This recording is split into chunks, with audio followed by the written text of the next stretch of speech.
Minds, kembali lagi bersama saya Michelle.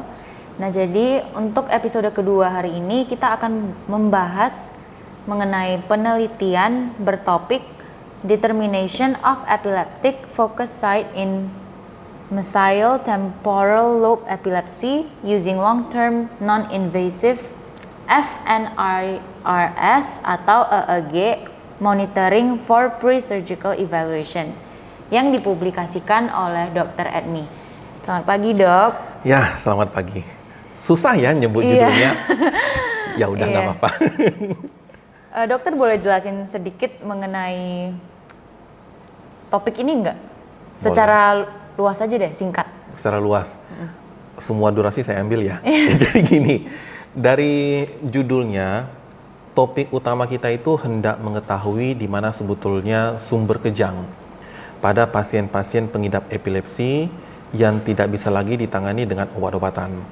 Mereka-mereka yang tidak bisa lagi ditangani dengan obat-obatan harus menjalani tindakan operasi untuk kita ambil sebagian otaknya dengan harapan frekuensi kejangnya itu bisa menurun. Nah, apa yang menarik sebetulnya dari penelitian ini, sebagaimana tadi Michelle sudah sampaikan, instrumen yang kita gunakan ini adalah FNIRS, Functional Near Infrared Spectroscopy. Tetapi selain FNIRS, kita juga menggunakan EEG, Electroencephalography, bukan EEG. But it's okay lah. Itu dari cara bicara Michelle sih. Nah, yang menariknya apa? Kepada partisipan ini, kepada para pasien yang mengidap epilepsi, selain kita pasangkan EEG di kepalanya, kita juga memasangkan FNIRS di saat yang bersamaan. Maka harapannya pada saat pasien tersebut mengalami kejang, selain kita dapatkan data pada EEG, kita juga bisa mendapatkan bagaimana gambaran aktivitas otaknya berbasiskan FNIRS itu. Yang menariknya begini, yang perlu kita ketahui begini, Michelle. EEG ataupun FNIRS sama-sama melihat fungsi otak. Sama-sama kita lihat fisiologinya, sama-sama melihat aktivitas otaknya.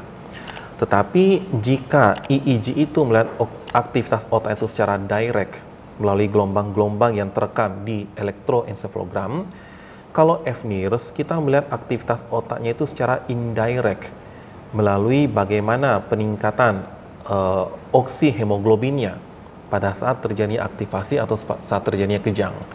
Nah, itulah yang menjadikan penelitian ini menjadi sesuatu hal yang menarik, Michelle. Nah, jadi menurut dokter nih, apa yang menginspirasikan dokter untuk melakukan penelitian seperti ini, Dok? Penelitian ini saya lakukan waktu saya sedang menjalani pendidikan doktoral di Departemen Bedah Saraf di GC Medical University. Mungkin sedikit berbeda di Indonesia ya.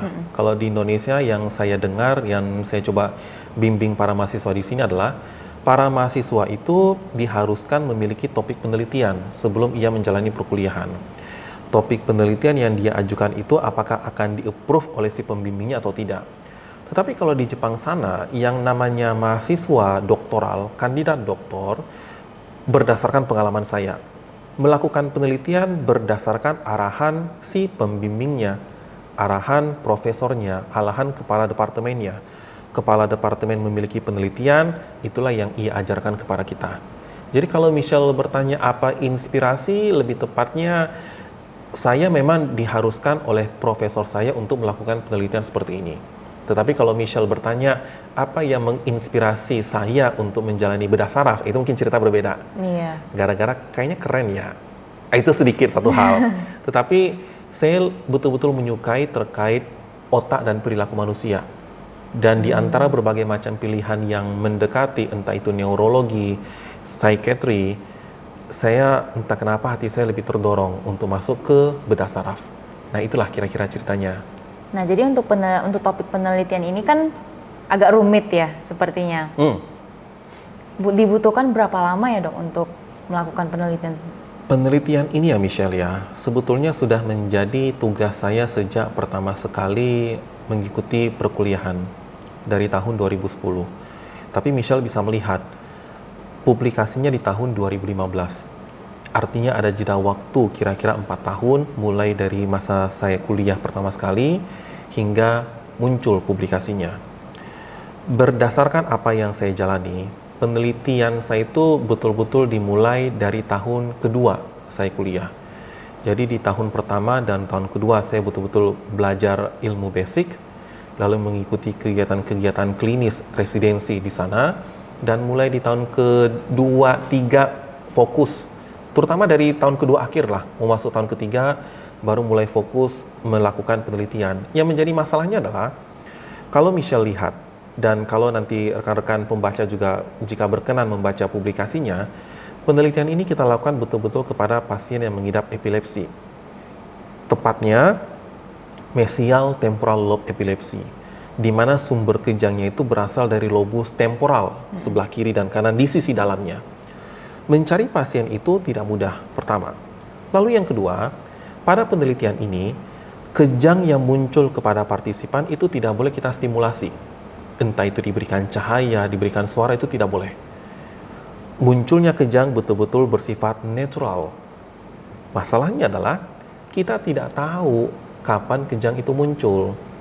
Nah, kalau rekan-rekan juga nanti mencoba membaca paper ini, kepada kepala partisipan dipasangkan EEG, juga dipasangkan fNIRS. Berdasarkan pengalaman saya melakukan penelitian, kalau EEG itu bisa kita pasangkan selama 24 jam dalam satu hari, selama 7 hari non-stop.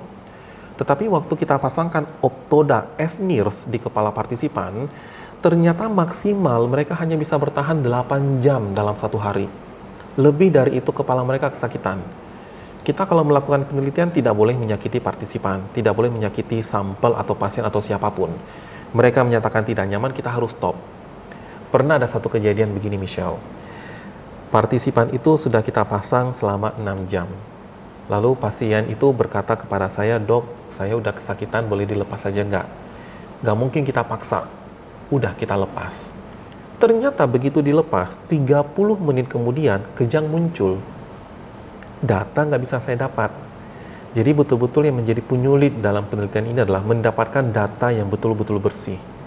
Pasien pengidap epilepsi, tepatnya mesial temporal lobe epilepsi, kejangnya muncul pada saat menggunakan EEG dan fNIRS berbarengan. Nah, itulah yang betul-betul menjadikan penelitian ini memakan waktu.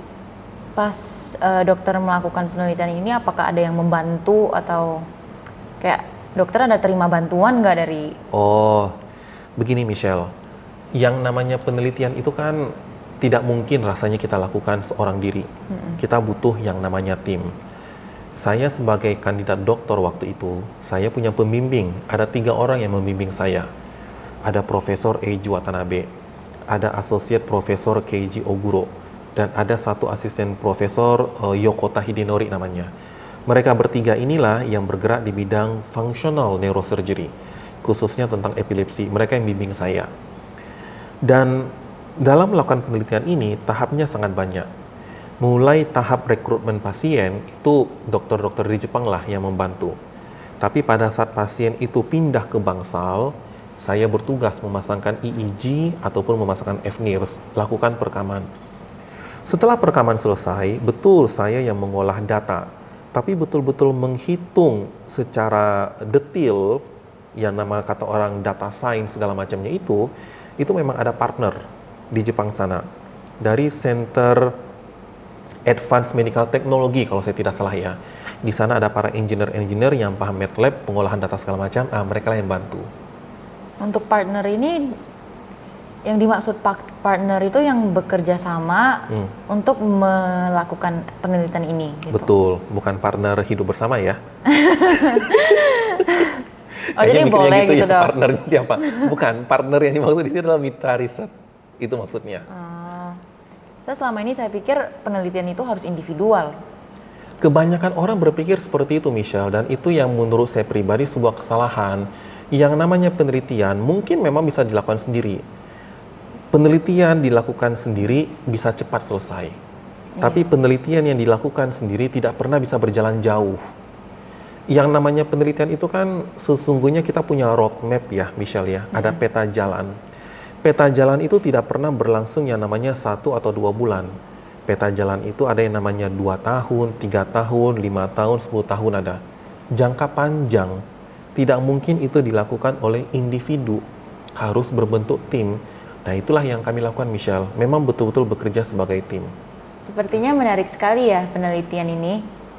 Apakah dokter ada masukan lain untuk rekan-rekan yang mana tahu pengen juga membuat penelitian seperti ini? Ini mengenai masukan ya, Michelle ya. Penelitian ini kan dilakukan di rumah sakit. Dan kalau yang namanya penelitian di rumah sakit itu kepada manusia tepatnya perlu yang namanya ethical clearance.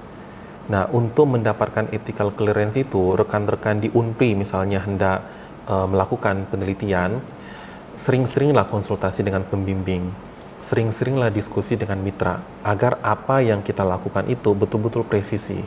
Sebaiknya, pada saat melakukan penelitian, apa yang akan dilakukan itu semuanya sudah selesai dibahas sebelum penelitian berjalan. Kenapa itu perlu? Kalau kita mencoba berpikir bagaimana metodologi yang tepat setelah penelitian itu berjalan, akibatnya antara pengambilan data yang pertama, kedua, dan ketiga bisa-bisa berbeda metodenya. Itu sepertinya sulit diterima, di-approve pada saat kita hendak melakukan publikasi. Jadi, saran saya, jika hendak melakukan penelitian terkait ini, pertama, ethical clearance-nya jelas. Lalu yang kedua, metodologinya sudah semua selesai kita bahas sebelum penelitian dilakukan. Terkait bagaimana pengolahan data, itu urusan lain. Pengolahan data bisa macam-macam nantinya. Tetapi bagaimana pengambilan data, metode-metodenya itu semua sudah selesai terlebih dahulu sebelum kegiatannya dilangsungkan. Oke Prince, jangan kemana-mana karena nanti untuk episode ketiga kita akan membahas mengenai topik-topik yang jauh lebih seru lagi daripada topik-topik sebelumnya.